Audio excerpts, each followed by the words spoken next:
pirate boat tries to board the vessel. And that's the response.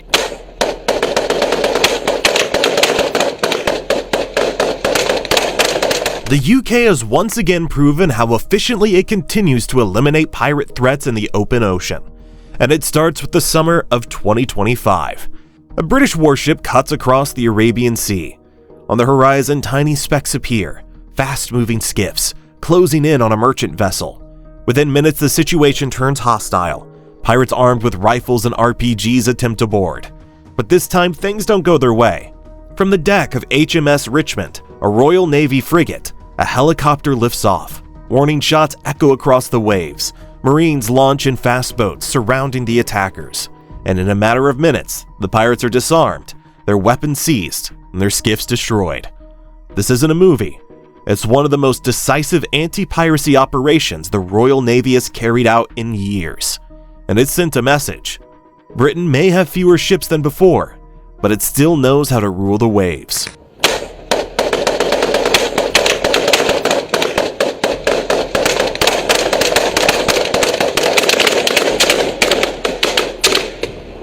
The drama of skiffs and warships is gripping enough, but the real story is why this matters. The Indian Ocean and the Gulf of Aden are not just patches of water. They are the arteries of global trade. Every single day, oil tankers from the Gulf, container ships from East Asia, and freighters bound for Europe sail these routes. If anything blocks them, pirates, militias, even a single hijacked tanker, the ripple effects spread everywhere. Fuel prices in London spike. Supermarket shelves in Africa run empty. Insurance premiums for shipping skyrocket. For years, Somali pirates were the nightmare of these seas. In the early 2010s, they hijacked dozens of ships, held crews hostage, and raked in millions in ransom. It got so bad that at one point in 2011, more than 700 sailors were being held captive off the Somali coast. International patrols brought the numbers down, but piracy never fully disappeared. And in 2023 and 2024, the threat crept back. Kidnappings, hijackings, attempted boardings, all rising again. That's when Britain decided to show up. At first glance, some thought the UK was pulling away from this region. HMS Lancaster, a veteran frigate, had been withdrawn. Some argued that Britain's navy was stretched too thin to still matter in the Indian Ocean. But then came HMS Richmond, a Type 23 frigate, bristling with sensors, armed with Sea Scepter missiles, and carrying its own Wildcat helicopter. HMS Richmond set sail from Duqm, Oman, on a new tasking in mid-2025. With her was a detachment of Royal Marines and a set of drones capable of scanning vast stretches of ocean. Only weeks into her patrol and the chance came. Reports came in that the pirate skiffs had been spotted shadowing a bulk carrier 400 nautical miles off the Somali coast. The pirates had rifles, even an RPG launcher. They were moving fast.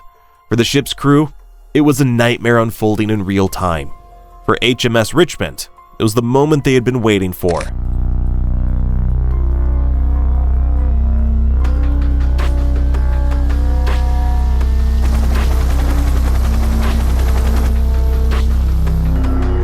The frigate closed in.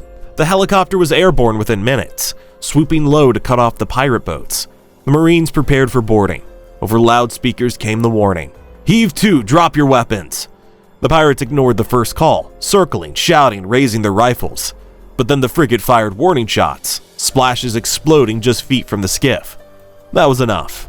Engines stalled, arms went up, but the drama didn't end there.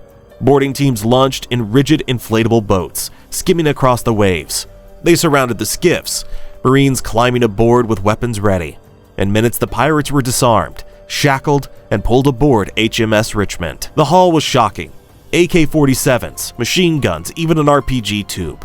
Evidence that these weren't just desperate fishermen. They were organized, armed, and ready to seize a ship worth hundreds of millions. And this time, they didn't melt back into Somalia. This time, they were in Royal Navy custody. Fire one ready.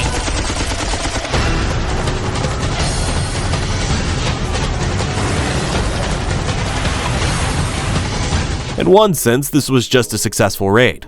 But strategically, it was about something much bigger. Nearly 90% of the world's goods still move by sea, and much of that passes right through these waters. Every time pirates hijack a vessel, insurance premiums skyrocket, ships reroute thousands of miles, food and fuel prices spike. In a fragile global economy, one small skiff can cause chaos that echoes across continents. That's why the UK's actions hit so hard. It wasn't just about saving one ship. It was about reminding the world that Britain still stands guard, even far from home waters. And yes, the Royal Navy is smaller than it was.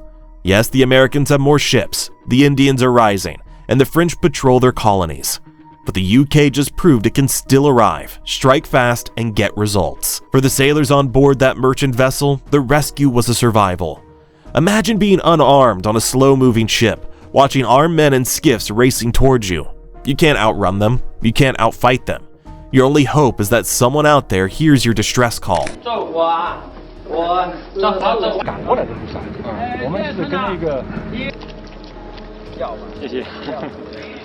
The Wildcat helicopter swooping low overhead was the sound of hope for the crew below. It was the sound of rescue.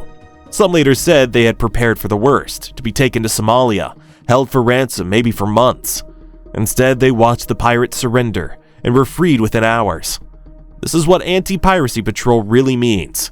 Not abstract strategy, but saving lives, reuniting the abducted crew with their families, and keeping the global grade flowing like normal. The impact wasn't just military, it was political. Within days, statements came from across the region. Gulf states thanked the UK for protecting merchant ships.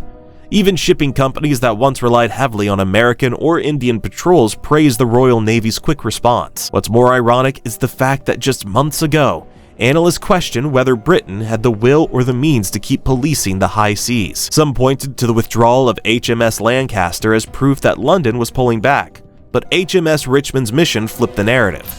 It showed that Britain doesn't need dozens of ships in the region, just one, properly equipped, with the right crew and the will to act. And the addition of Britain's new surveillance ship, RFA Proteus, proves that the UK is adapting and not retreating.